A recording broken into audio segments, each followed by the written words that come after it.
जय हिंद बच्चों। So today we will solve this question from JEE Main 2015। तो question सोलनाइट के ऊपर है, तो वीडियो को एंड तक देखें और वीडियो पे कमेंट जरूर करें अगर आपको सॉल्यूशन पसंद आता है तो।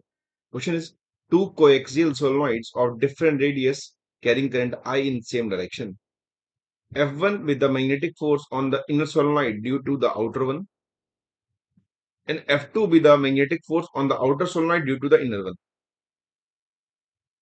तो हमको F1 F2 निकालना है कितना हो। तो ये हम एक सोलेनोइड ड्रॉ कर लेते हैं।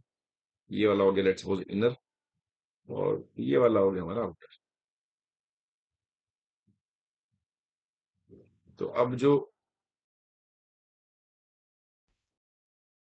ये inner and this is outer, अब हमको निकालना है कि जैसे F2 की बात करते हैं। F2 है with magnetic force on the outer solenoid due to inner, तो इस पे फोर्स निकालते हैं आउटर पे, इसको इसने F2 बोला। तो जो फोर्स होती है सोलेनोइड की, वो होती है एक्चुअली किसी भी कंडक्टर में जो फोर्स होती है, दैट इज इक्वल टू होती है बी या I D L cross B. और हमको ये पता है कि सोलेनोइड में, और ये हमको आउटर पे निकालनी है इनर की वजह से, है ना। तो ये आउटर है, आउटर पे निकालनी है इनर की वजह से। इनर की वजह से कोई बाहर मैग्नेटिक फील्ड नहीं होती।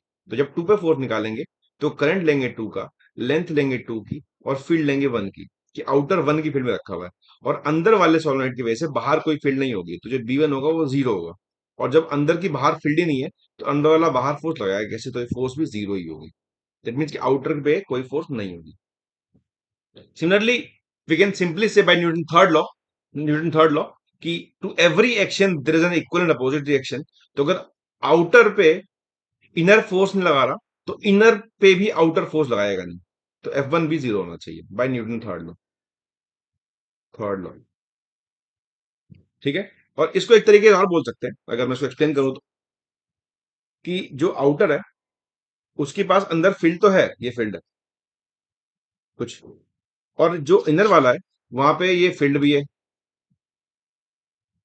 वहां पे फील्ड भी है, लूप भी है इसके पास। लेकिन एक तरह से देखें तो ये सारे लूप क्लोज लूप की तरह है एक तरह से।